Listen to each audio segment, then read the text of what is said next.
जी अभी भी उसको डिफेंड कर रही हैं। क्यों? अब मैं जरा रिकाउंट करूं कि आपने हमारे शुभेंदु जी को जाने नहीं दिया तो हाई कोर्ट के आदेश पर गए, तो महिलाएं कितना रो रो कर अपनी बात बता रही हैं। क्या छुपाना चाहती है ममता जी, और क्यों छुपाना चाहती है ममता जी? एक महिला मुख्यमंत्री, ममता जी आपको इसका राजनीतिक जनता जवाब देगी। ममता जी विल हैव टू पे फॉर इट। और हम अपने बीजेपी के कार्यकर्ताओं का बहुत सम्मान करते हैं, जैसे वो संघर्ष कर रहे हैं वहां जाकर के। कि संदेश खाली का विषय बहुत गंभीर हो रहा है। माननीय कलकत्ता हाईकोर्ट ने क्या टिप्पणी की है आपके सामने में। How can one man Shahjahan Sheikh can take the entire state to ransom? ये आपने सुना है। उसको गिरफ्तार क्यों नहीं किया जा रहा है? और ये भी टिप्पणी है कि उसके यहाँ पुलिस ईडी रेड करने गई थी, उसी के बाद समस्या शुरू हुई। लेकिन उसके बाद जो सारी जानकारी सामने आ रही है, ये किसी भी सभ्य समाज के लिए शर्मनाक ही नहीं, निकृष्टता की पराकाष्ठा है।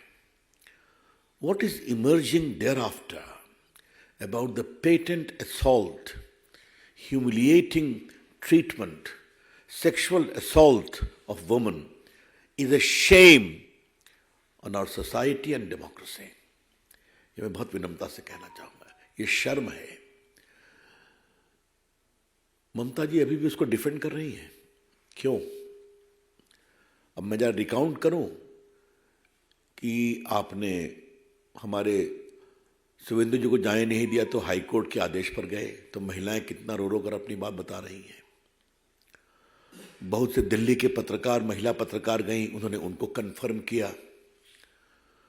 मैं विशेष रूप से सारे मीडिया के लोगों का अभिनंदन करूंगा, दिल्ली के, किसी का नाम लेने की आवश्यकता नहीं, जिस तरह उन्होंने कवर किया है और अपने प्रतिनिधियों को भेज करके कवर कराया है। वो सबों ने एक ही बात कही है। एक पत्रकार को गिरफ्तार भी कर लिया गया। ये क्यों है? क्या छुपाना चाहती है ममता जी, और क्यों छुपाना चाहती है ममता जी? एक महिला मुख्यमंत्री अपनी साख, पॉलिटिकल साख बचाने के लिए महिलाओं की इज्जत को दांव पर लगा रही है। क्यों? उनका जमीर कहां मर गया है? और आपको याद होगा कि ममता जी ने जब सीपीएम के अत्याचार के खिलाफ संघर्ष किया था, वो बहुत अनिश्चित काल तक अनशन में बैठी थी, तो हम सभी उनके मुरीद बने, उनकी बहुत तारीफ किया। जो संघर्ष किया वो उस संघर्ष से आगे निकली है।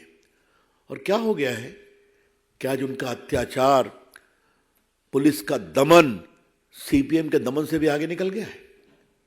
कभी ममता जी अपने अंतर विवेक पर कुछ सोचती हैं क्या?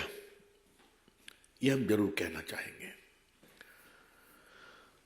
हम वहां की नारियों का बहुत अभिनंदन करेंगे, उनके साहस का।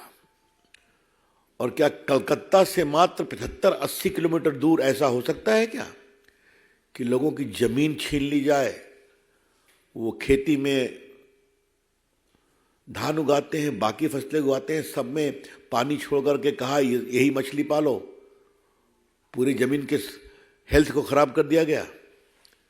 तो जमीन का कब्जा करना, उनको बेदखल करना, महिलाओं की आबरू लूटना। और मुझे सबसे तो तारीफ ने आश्चर्य हुआ है कि जो एसआईटी जा रही है, ममता जी ने बनाया, वो क्या सवाल पूछ रही है। आज कई अखबारों ने लिखा है उस पर।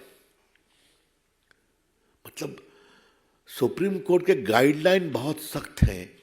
इन case of sexual assault and abuse of womens person, पूछताछ एक नॉर्म से होनी चाहिए। और एसआईटी पब्लिक में जाकर के एक ही सवाल पूछ रही है बार बार, क्या हुआ, कब हुआ, कैसे हुआ। मतलब वो सवाल कर रही हैं कि उनको और बेइज्जत कर रही हैं ताकि उनका मनोबल टूटे।